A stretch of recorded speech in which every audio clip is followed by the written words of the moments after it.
नमस्कार मंडळी. पाठराखीण या मालिकेचा आजचा म्हणजे 30 जूनचा तुम्ही भाग पाहत आहात आणि आजचा भाग खूप इंटरेस्टिंग आणि खूपच भारी दाखवलेला आहे. इकडे प्राजक्ता आणि भाग्यामध्ये आता खूप मोठा गैरसमज निर्माण होणार आहे. आपण मागच्या भागात पाहिलं की प्राजक्ता आता इकडे रोहनला जाऊन भेटलेली असते आणि ते फोटो आता जी आहे तिची वहिनी तिने आता घरी दाखवलाय आणि त्याच्यामुळे घरच्यांमध्ये गैरसमज निर्माण झाला तर आहेच. पण आता भाग्याला सुद्धा असं वाटतं की प्राजक्ताला आपलं काही चांगलं बघवत नाही आहे आणि आजीने ऑलरेडी तिच्या मनात विष काढून ठेवलं आहे. पण आता मंडळी या सगळ्यामागे प्राजक्ता भाग्याची कशा पद्धतीने समजूत काढेल आणि त्या रोहनचा खरा चेहरा सगळ्यांसमोर कशा पद्धतीने घेऊन येते हे सगळं काही आपल्याला आजच्या भागामध्ये पाहायला मिळणार आहे. तर मंडळी आजचा भाग थोडाही स्किप न करता शेवटपर्यंत पहा आणि चॅनलवर नवीन असाल, चॅनलला अजूनही सबस्क्राईब केलं नसेल तर चॅनल आत्ताच सबस्क्राईब करून घ्या. म्हणजेच मालिकांचे असेच येणारे रोजचे नवीन अपडेट सगळ्यात आधी तुम्हाला आपल्या चॅनलवर पाहायला मिळतील. आणि हो, सोबत व्हिडिओला लाईक करायला सुद्धा विसरू नका. मंडळी इकडे आता ज्या आई आजी आहेत ना त्या भाग्याला म्हणत असतात, जी मुलगी तुझं लग्न मोडायला निघालेली आहे त्या मुलीला तू स्वतःची पाठराखीण म्हणत असते. कसली पाठराखीण होणार आहे ग तुझी ती? तुझं चांगलं झालेलं सुद्धा तिला बघवत नाही आहे. बघितलंस ना तुझ्या पाठीमागे तुझ्या नवऱ्याला कशी भेटायला गेली होती ती? तुला सांगितलं तरी का तिने? आता खरं तर हिचा भाग्याचा खूप मोठा गैरसमज होतो, कारण तिने ऑलरेडी फोटो बघितला त्या दोघांचा एकत्र. आणि तिलाही आता असं वाटतं की प्राजक्ता मला न सांगता, मला न विचारता अशी कशी रोहनला जाऊन भेटू शकते? आता त्या आई आजी ते बसतात आणि भाग्या तिथून निघून जाते. मामी आता येतात, म्हणजे कौस्तुभला विचारतात, कौस्तुभ तू त्या मुलाची चौकशी करायला गेला होतास ना, काय झालं? आता कौस्तुभने त्या मुलाची चौकशी काही केलीच नाही आहे, म्हणजे तिथून तो जुगार खेळायला गेलेला असतो.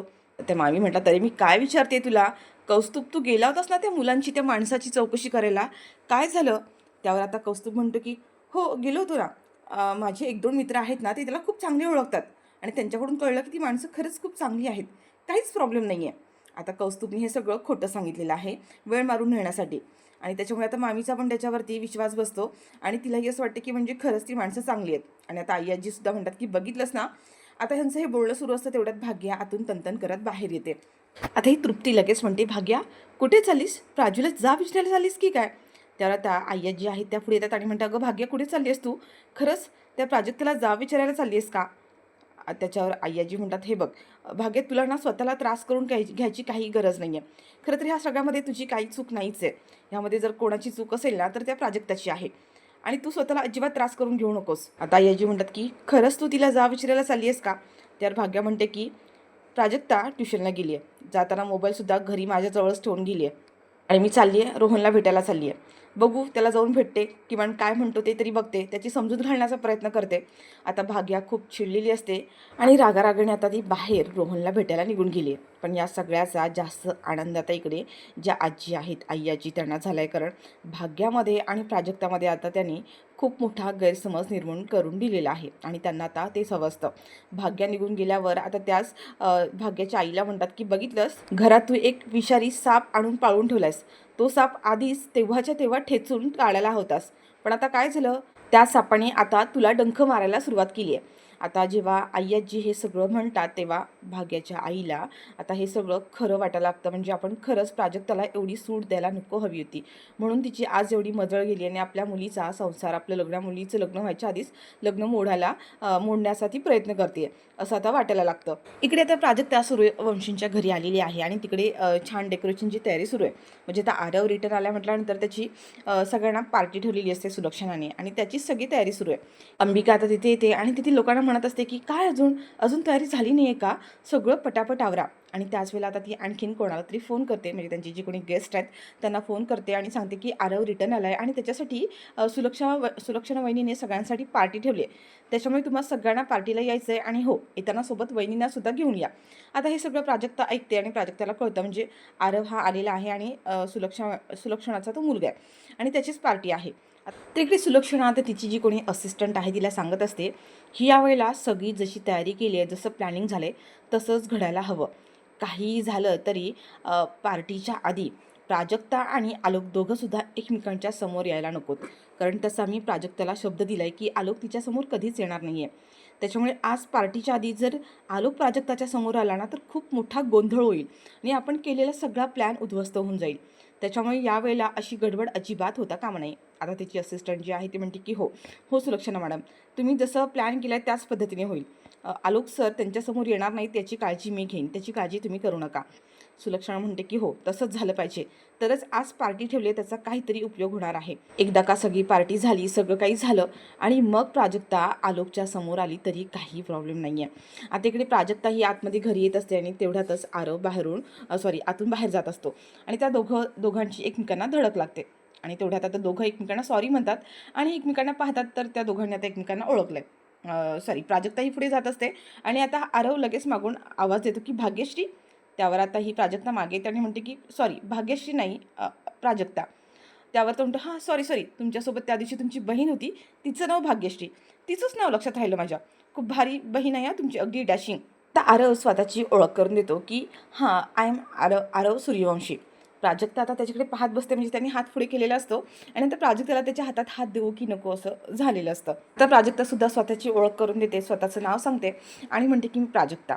आणि तेवढ्यातच आता प्राजक्ता त्याला थँक्यूसुद्धा म्हणते की तुम्ही त्या दिवशी आम्हाला मदत केली त्याबद्दल खूप खूप धन्यवाद. त्यावर आता आरव म्हणतो की अरे त्यात धन्यवाद म्हणायची काय गरज आहे, तुमची बहीण इतकी डॅशिंग आहे, 10 जणांना पुरून उरली असती. आता आरवने इथे जेव्हा ओळख करून दिली तेव्हा प्राजक्ता म्हणते हा आरव म्हणजे सुलक्षणा मॅडमचा धाकटा मुलगा ना. आणि आता ती त्याच्याकडे पाहते आणि त्याला शेक हँड करते. इकडे अंबिका ही आलोकला नाश्ता देत असते आणि तिथेच आता त्यांचा जो नोकर सर्वंट आहे त्यांना ती आवाज देते आणि नाश्त्यासाठी आलोकसाठी काहीतरी आणायला सांगितलेलं असतं. आणि तो आता नोकर जो आहे तो येत असताना थोडासा त्याला धक्का लागतो आणि तो धडपडतो आणि त्याच्या हातामध्ये जी नाश्त्याची जी प्लेट आहे ना ती खाली पडून जाते.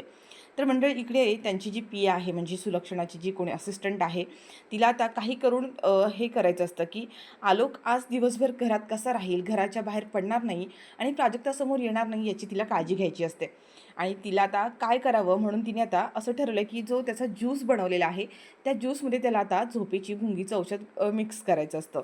आता हा तिथे बसलेला असतो आणि जेव्हा त्या नोकराच्या हातातून ती प्लेट खाली पडते, आता आलोकला प्रचंड राग येतो आणि तो धावत असते. आता जो नोकर आहे त्याच्या अंगावरती जातो. मागोमाग अंबिका पण जाते आणि आता ती आलोकला थांबवते.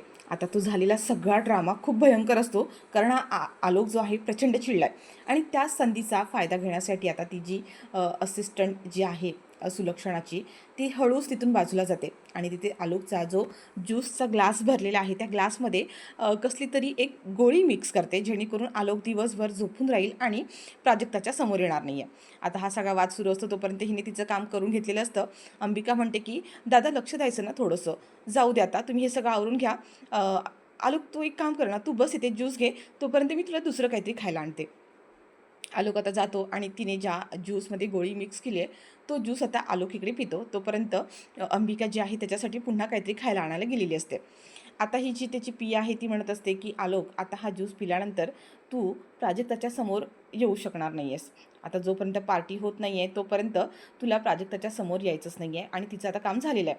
आता आलोकचा ज्यूस पूर्ण होतो आणि ती म्हणते की ऐक ना आलोक, एक काम करतो का, तू जा आणि आता तुझ्या रूममध्ये जाऊन आराम कर. आलोकचा आता ज्यूस पिऊन झाला आहे आणि ती जी पिया आहे ती आता आलोकला नेऊन त्याच्या रूममध्ये जाते आणि सोडून येते. इकडे प्राजक्ता आणि आलोक या दोघांमध्ये बोलणं सुरू असतं आणि आलोक आता प्राजक्ताला भाग्याबद्दल विचारतो आणि म्हणतो की तुझ्या बहिणीचं लग्न ठरलं आहे ना. प्राजक्ता म्हणते की तुला कसं माहीत माझ्या बहिणीचं लग्न ठरलं आहे ते. त्यावर म्हणतो की नाही त्या दिवशी मी तुमच्या घरी आलो होतो ना. प्राजक्ता म्हणे आमच्या घरी आला होता. त्यावर आलोक म्हणतो की हां हो त्या दिवशी नाही का तुम्ही भेटलात आणि तो सगळा प्रकार झाला. त्यावेळेला त्यांचं वॉलेट राहिलं होतं, पर्स राहिलेली आणि ते देण्यासाठी म्हणून मी तुमच्या घरी आलो आणि तेव्हाच मला कळलं की त्यांचं लग्न ठरलं आहे. त्यावर आता प्राजक्ता म्हणते की हो तिचा साखरपुडा झालेला आहे आणि असं म्हणून आता प्राजक्ता तिथून निघालेली असते. तेवढ्यात हा आरव पुन्हा तिला आवाज देतो भाग्यश्री. त्यावर प्राजक्ता म्हणते की भाग्यश्री नाही. त्यावर म्हणतो सॉरी काय आहे ना त्या दिवसापासून माझ्या ना डोक्यातनं भाग्यश्रीचंच नाव राहिलं आहे म्हणून चुकून पुन्हा भाग्यश्री म्हणालो, सॉरी हां. पण मला एक तुम्हाला आणखीन एक गोष्ट विचारायची होती. प्राजक्ता म्हणते बोला ना, काय विचारायचं होतं, काय बोलायचं होतं. त्यावर तो लगेच म्हणतो की तुमच्या बहिणीचं लव्ह मॅरेज आहे की अरेंज मॅरेज. आता मात्र प्राजक्ताला प्रश्न पडला आहे की हा असं का विचारतोय, म्हणजे याचा काय संबंध त्या सगळ्याशी. त्यावर प्राजक्ता म्हणते की पण का तुम्ही ही अशी चौकशी का करताय. आता ह्या दोघांचं बोलणं सुरू असतं आणि तेव्हा सुलक्षणाने या दोघांना बोलताना पाहिले. आता सुलक्षणाला सुद्धा हा प्रश्न पडतो की हे दोघं आधीपासूनच एकमेकांना ओळखतात, या दोघांची ओळख कशी काय आहे. आणि आता सुलक्षणाने एक ड्रेस घेऊन ठेवलेला असतो प्राजक्ताला देण्यासाठी. तो देण्यासाठी खरं तर ती बाहेर आलेली असते आणि तेवढ्यात आता प्राजक्ता त्याला आरवला म्हणते की तुम्ही माझ्या बहिणीबद्दल इतकी चौकशी का करताय, सहजच ना. त्यावर आरव म्हणतो की हो हो, अगदी सहजच. आता हा आरव खरं तर मुद्दाम सगळ्या गोष्टींची चौकशी करत असतो, कारण ज्या वेळेला त्याने भाग्याला पाहिलं आहे, त्याला भाग्या खरं तर खूप आवडलेली असते. पण जेव्हा तो त्यांच्या घरी जातो तेव्हा त्याला ऑलरेडी कळलं आहे की म्हणजे भाग्याचं लग्न ठरलेलं आहे, आणि म्हणून तो प्राजक्ताकडे अशा पद्धतीने आता त्यांचं बोलणं सुरू असतं. आता भाग्याबद्दल प्राजक्ता काहीतरी सांगणार, तेवढा आता सुलक्षणाला असं कळतं की तिने जो ड्रेस घेतलेला असतो लाल रंगाचा, तो ड्रेस तिला प्राजक्ताला नेऊन द्यायचा असतो. आणि लगेच तो ड्रेस घेऊन ती आता इथे प्राजक्ताच्या जवळ येते आणि प्राजक्ताला म्हणते की अरे, तुम्ही दोघं एकमेकांना ओळखता आधीपासूनच? त्यावर आरव म्हणतो की हो ओळखतो, आमची आत्ताच काही दिवसांपूर्वी भेट झाली, म्हणजे आलो ना तेव्हा. त्यावर प्राजक्ता म्हणते की हो, त्यांनी खरं तर आम्हाला खूप मोठी मदत केलेली आहे. आणि त्या दिवशी झालेला जो सगळा प्रकार आहे ना, ती आता प्राजक्ता सुलक्षणाला सांगते. आणि सुलक्षणाने आता हे सगळं ऐकल्यानंतर म्हणजे सुलक्षणा आरवच्या जवळ जाते. आणि हे सगळं ऐकल्यावर हळूच आरवचा हात हातात धरते आणि म्हणते की हो, मुलगा कोणाचा आहे, शेवटी मुलगा माझाच आहे ना, असं म्हणत असते. आणि हे सगळं काही आता आरवला अजिबात आवडलेलं नाही आहे. आता आरवसुद्धा कुठेतरी सुलक्षणाचा रागराग करत असतो. आणि त्याच्यामुळे सुलक्षणाने जेव्हा आरवचा हात धरलाय, आरव हळूच तिच्या हातातून स्वतःचा हात बाजूला काढून घेतो. आणि आता हे सगळं प्राजक्ताने पाहिले. प्राजक्ताला थोडंसं हे सगळं वेगळं आणि विचित्र वाटतं, कारण हे लोकं म्हणजे मायलेकं आहेत आणि तरीसुद्धा आरव हा असं का वागला असेल सुलक्षणाशी. खरं तर सुलक्षणा प्राजक्ताशी खूप छान छान वागते आहे, पण प्राजक्ताला सुलक्षणाचा खरा म्हणजे ती अजून खरी कशी आहे ते अजून तिला काही समजलेलंच नाही आहे, आणि तिची कारस्थानंसुद्धा. तर मंडळी, आता इकडे असं दाखवलं आहे की प्राजक्ताचा हा भाऊ आहे, त्याला एक माणूस पैशांचं आमिष दाखवून त्याच्याकडून पैसे काढण्याचा प्रयत्न करतोय, पण त्याला ते कळत नाही आहे. आणि आता ही 2 लाखाचे 4 लाख होणार असं तो त्याला सांगून त्याने एका ठिकाणी जुगार खेळायला घेऊन आलेला असतो. आणि ते सगळं करत असताना त्याने एक डाव करत म्हणजे पहिले 50,000, मग 1 लाख, मग 1 लाख, असं करत करत त्याने जवळजवळ 2-2.5 लाख रुपये तो स्वतः हरलेला आहे. आणि जेव्हा आता सगळं हरल्यानंतर तेव्हा तो त्या माणसाला म्हणतो की आपण तर या सगळे पैसे हरून गेलोय. त्यावर म्हणतो की आज तुझं बॅड लक होतं, नेक्स्ट टाईम तू नक्कीच पैसे जिंकणार. खरं तर तो मुद्दाम हारलेला असतो, कारण त्याचे जे सगळे पैसे असतात ते माणसाला स्वतःकडेच जिंकून घ्यायचे असतात, आणि हा सगळा त्यांचा प्लॅन आहे हे मात्र त्या कौस्तुभला अजूनही कळत नाही आहे. आणि त्याने आता भाग्यश्रीने प्राजक्ताने जेवढे काही पैसे त्याला दिले होते, तो सगळेच्या सगळे पैसे आता त्याने इकडे जुगारामध्ये हारून मोकळा झालेला आहे. तर मंडळी, इकडे सुलक्षणा आता तिने त्यांची सगळी ओळख करून झाल्यानंतर तिने जो आणलेला ड्रेस आहे, तो ड्रेस आता प्राजक्ताला देते. प्राजक्ता म्हणते की हे काय आहे? त्यावर सुलक्षणा म्हणते की नाही, माझ्या विनंतीवरून तू पुन्हा आमच्या घरी आलीस, आमच्या मुलांना शिकवायला सुरुवात केलंस, म्हणून माझ्याकडून हे छोटंसं गिफ्ट. पण आता प्राजक्ता म्हणते की पण याची काही गरज नाही आहे मॅडम, मला खरंच नको आहे. पण आता ही सुलक्षणा म्हणते की हे ड्रेस देण्यामागे, हे गिफ्ट देण्यामागे खूप काही खास कारण आहे. आज आमचा आरव परत आला म्हणून आम्ही एक छोटीशी पार्टी ठेवली आहे, आणि त्यासाठी म्हणून मी तुला हा ड्रेस देते. हा ड्रेस घालून तुला आज पार्टीसाठी यायचं आहे. पण प्राजक्ता म्हणते की पण मॅडम, मला आज नाही जमणार, माझ्या बहिणीची आज हळद आहे. सुलक्षणा म्हणते ते मला काय माहीत नाही आहे, पण तुला आज पार्टीमध्ये यायचं आहे म्हणजे यायचं आहे. आता प्राजक्ता म्हणते सुलक्षणा मॅडम, खरंच माझ्या बहिणीची हळद आहे घरी, मला नाही जमणार. सुलक्षणा म्हणते ते मला माहीत नाही आहे, ते तुझं तू मॅनेज कर कसं पण, पण तू आज इकडे यायचं, पार्टीसाठी यायचं. आता प्राजक्ता बिचारी खूप अवघडल्यासारखी झालेली असते, आणि ती सुलक्षणाने दिलेला तो ड्रेस ती हातात घेते आणि ती उघडून पाहणार असते. आणि आता सुलक्षणाने त्याच्यामध्ये लाल कलरचा ड्रेस घेतला आहे. आता ती आरवच्या समोर उघडून पाहते, आणि आरवला तो ड्रेस दिसू नये म्हणून सुलक्षणा म्हणते की ऐक ना, घरी जाऊन बघतो, हा ड्रेस तुझ्यावर खूप छान दिसेल आणि हाच ड्रेस घालून ये बरं. आता सुलक्षणाने हे सगळं मुद्दाम केलेलं असतं, कारण आरवने तू लाल रंगाचा ड्रेस बघितला असता तर ह्या सुलक्षणाचं कारस्थान त्याच्या लक्षात आलं असतं, आणि म्हणूनच ती सगळं हे घडून आणते. सुलक्षणा म्हणते की आत्तापर्यंत केलेला सगळा प्लॅन अगदी व्यवस्थित चाललेला आहे, फक्त आजची पार्टी होऊ दे, आणि पार्टी होईपर्यंत आलोक हा प्राजक्ताच्या समोर येऊ दे नको. एकदा का असं सगळं झालं की मग सगळं काही माझ्या मनासारखं होणार आहे. तर मंडळी, इकडे आता जो रोहन आहे, त्या रोहनला भेटायला इकडे आता ही आले, भाग्यश्री आलेली आहे. आणि भाग्यश्री आल्यानंतर हा रोहन तिच्यावरती प्रचंड चिडलेला असतो आणि म्हणतो की कोण तुझी ती मैत्रीण, कोण आहे तरी कोण, स्वतःला समजते कोण? माझ्याबद्दल इतकं घाणेरडं बोलत होती ती, तिला असं म्हणायचं होतं की मी तुमच्याशी पैशांसाठी लग्न करतोय. अगं भाग्यश्री, ज्या क्षणी मी तुला पाहिलं होतं ना, त्या क्षणी मी तुझ्या प्रेमात पडलं होतं. आणि तिचं असं म्हणणं आहे की आम्ही पैशांसाठी लग्न केलं आहे. आणि तिने माझ्याबद्दल तर वाईट साईड विचार केलाच, पण अगं ती माझ्या आईबद्दल सुद्धा किती वाईट साईड बोलत होती. मला म्हणत होती की तू हे लग्न करू नकोस. मला कळतच नाही की तिला हे लग्न का होऊ द्यायचं नाही आहे. ती तुझं लग्न मोडण्याचा का प्रयत्न करते? अगं तुझी ती मैत्रीण आहे ना, मग कुठली मैत्रीण स्वतःच्या मैत्रिणीचं असं लग्न मोडण्याचा प्रयत्न करते का? खरं सांगू का भाग्यश्री, तुझ्या त्या मैत्रिणीला आहे ना, तुझं चांगलं झालेलं मे बी बघवतच नाही आहे, म्हणूनच ती हे सगळं करते. आणि आता तो थोडासा चिडलेला सुद्धा असतो आणि रागारागात म्हणतो की तिने तिने माझा अपमान केला, मला हे सगळं बोली ती बोली, पण माझ्या आईचा सुद्धा तिने किती अपमान केला. आता हे सगळं बोलल्यानंतर भाग्यश्री बिचारी घाबरलेली पण असते थोडीशी, तिला वाईटही वाटत असतं. आणि आता ती येते त्याच्यासमोर आणि म्हणते की मी तुझी ना माफी मागते, हवं तर तिच्या वतीने मी तुझी माफी मागते, मला माफ कर, मी समजवण्याचा प्रयत्न करेन आणि तुझा किंवा तुझ्या आईचा जो काही अपमान झाला आहे ना, त्याबद्दल मी सॉरी मागते. आता भाग्यश्री त्याच्यासमोर हात जोडते, तेव्हा मात्र हा रोहन तिच्यासमोर पुन्हा नाटकं करायला सुरुवात करतो. तिचा हात पकडतो आणि म्हणतो की अगं यात तुझी काहीच चूक नाही आहे, तू कशाला सॉरी म्हणतेस, अगं या सगळ्यामध्ये तुझा काहीच दोष नाही आहे, पण तुझी मैत्रीण असं का वागली असेल मला ते कळत नाही आहे. तिच्या बोलण्यातून मला एवढंच जाणवलं की तिला हे लग्न होऊ नये असं वाटतंय, पण ती हे सगळं का करते ते माहीत नाही आहे. पण भाग्यश्री खरं सांगू का, ज्या क्षणी मी तुला पाहिलं ना त्या क्षणी मी तुझ्या प्रेमात पडलो. तुझ्यासारखी मुलगी आहे ना, ह्या जगात कुठे शोधूनसुद्धा सापडणार नाही आहे आणि माझं खूप प्रेम आहे. जाऊ दे, ती काही बोलली असेल, पण तू मला एक गोष्ट सांग, तुझ्या मनात सुद्धा माझ्याबद्दल असेच काही विचार आहेत का? तुलाही असंच वाटते का की मी तुझ्यासोबत पैशांसाठी लग्न करतोय? त्यावर भाग्यश्री म्हणते की नाही, असं नाही आहे. मग त्यावर म्हणतो की तुझी ती मैत्रीण असं का बोलली असेल, पण जाऊ दे, तुझ्या मनात असं काही नाही आहे ना. भाग्यश्री तुला खरं सांगू का, लग्न केल्यानंतर मी खूप गोष्टींची स्वप्न पाहिलेत. तुला सुखात ठेवायचं, ह्या जगातलं सगळं सुख तुझ्या पायाशी आणून ठेवायचं, आयुष्यात आहे ना तुला मी कोणत्याच गोष्टींची कमी पडू देणार नाही आहे. आणि तो आता भाग्यश्रीचा हात धरतो आणि असं दाखवून देतो की त्याला भाग्यश्रीची खूप काळजी आहे, ती भाग्यश्रीवर त्याचं खूप प्रेम आहे असं दाखवून देतो.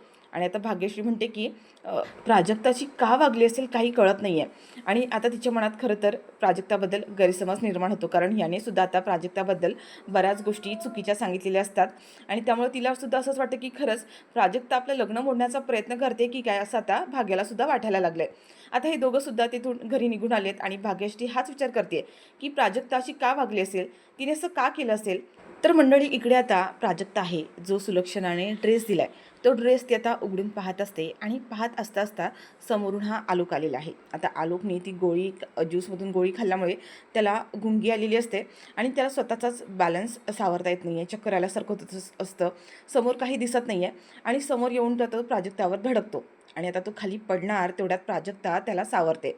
आता हा एवढा हट्टगट्टा माणूस, प्राजक्ता बिचारी त्याला कसं तरी पकडते, सावरते आणि तेवढ्यात त्यांची आता तिची पिया आहे, तिने हे सगळं पाहिलं आणि ती धावतच येते आणि आता आलोकला पकडते आणि ती प्राजक्ताला म्हणते की सॉरी सॉरी, तुम्ही जा, मी ह्यांना घेऊन जाते. प्राजक्ता म्हणते तुम्ही एकट्या कशा घेऊन जाणार आहात, काय झालं ह्यांना, थांबा मी तुम्हाला मदत करते. आता असं म्हणत प्राजक्ता तिला मदत करते आणि त्या दोघीजणी मिळून आलोकला इकडे आता घरी रूममध्ये त्याच्या रूममध्ये घेऊन येत असतात. इथे रूममध्ये आल्यानंतर प्राजक्ता आणि त्या दोघी त्याला त्या झोपवतात आणि तो शांत झोपलेला असतो. प्राजक्ता म्हणते की काय झालं ह्यांना, त्या दिवशी हा माणूस मला भेटला आणि माझ्या अंगावर आला, खूप विचित्र वाटला होता, पण आत्ता जेव्हा झोपला तेव्हा असं वाटतं की किती निरागस आणि किती शांत आहे म्हणून, असा ते विचार करते. प्राजक्ता ते तिथे पाहत बसलेली असते आणि त्यांची जी असिस्टंट आता जी आहे ती म्हणते की मॅडम तुम्ही आता आलात तरी चालेल. प्राजक्ता म्हणते तुम्हाला एक गोष्ट विचारू का, अ, अ, यांना नक्की काय झालं काय आहे. आता ती बाई बिचारी काहीच बोलत नाही आहे, आता नक्की सांगणार काय प्राजक्ताला. प्राजक्ता म्हणते तुमचा मुलगाच आहे ना तो, काय झाले तुमच्या मुलाला. आता प्राजक्ताला अजूनही ही गोष्ट माहीत नाही आहे की हा जो आहे आलोक, हा सुलक्षणाचाच मोठा मुलगा आहे म्हणून. त्यावर प्राजक्ता आता तिचा हात हातात घेते आणि म्हणते की ठीक आहे, राहू द्या, काही हरकत नाही आहे, काळजी घ्या त्यांची पण. आपण एक काम करूया का, त्यांना जर काही त्रास होत असेल तर डॉक्टरांना बोलावून घेऊया, आणूया का. त्यावर ते म्हणतात की नाही नाही, डॉक्टरांना बोलवायची तशी काही गरज नाही आहे, बरं वाटेल त्याला थोडंसं झोपल्यानंतर, तुम्ही एक काम करा, तुम्ही आलात तरी चालेल. आणि प्राजक्ता आता तिथून निघून गेली आहे. पण प्राजक्ता जाता जाता तिने जो ड्रेस दिलेला असतो सुलक्षणाने, तो ड्रेस मात्र आता प्राजक्ताने त्या आलोकच्याच रूममध्ये विसरलेली असते. इकडे मात्र आता जी ही आहे भाग्या, ती घरी आली आहे आणि घरी आल्याला समोरून प्राजक्तासुद्धा आता घरी आलेली असते. आणि प्राजक्ता येता क्षणी येतात ही प्राजक्तावर प्रचंड चिडले, हातातला मोबाईल काढते आणि त्याच्यासमोर असलेला रोहनसोबतचा तिचा तो फोटो ती आता प्राजक्ताला दाखवते आणि म्हणते की प्राजक्ता हे काय आहे, मला न सांगता, मला न बोलता, काही न सांगता तू रोहनला जाऊन का भेटली होतीस आणि त्याला जाऊन काय सांगितलंस. आणि आता ती प्रचंड चिडलेली असते. प्राजक्ताला आता ही भाग्या म्हणत असते की प्राजक्ता, मला तुझ्याकडून ही अपेक्षा नव्हती, मी कधीच तुझ्याकडून अशी अपेक्षा ठेवली नव्हती, मला नव्हतं वाटलं की तू माझा असा विश्वासघात करशील. आता प्राजक्ता म्हणते भाग्या तुझा काहीतरी गैरसमज होतोय. भाग्या म्हणते की माझा गैरसमज नाही होत आहे, आज मला खरं काय ते कळलं आहे, तुला माझं लग्न झालेलं पाहवत नाही आहे ना, का का असं करतेस तू, माझं लग्न झालेलं तुला नाही बघवत आहे का. पण आता प्राजक्ता तिला समजवण्याचा खूप प्रयत्न करते, पण भाग्या काही ऐकत नाही आहे. भाग्यश्री म्हणते अगं मी तुला माझी पाठराखीण समजत होते आणि तू तर माझा विश्वासघात केलास. माझ्या होणाऱ्या नवऱ्याला मला न सांगता माझ्या पाठीमागे जाऊन तू त्याला भेटून आलीस. आता इथे भाग्यश्रीने एवढा मोठा गैरसमज करून घेतलेला असतो, म्हणजे तिलाही आता असंच वाटत असतं की प्राजक्ता तिला आणि रोहनला तोडण्याचा प्रयत्न करते.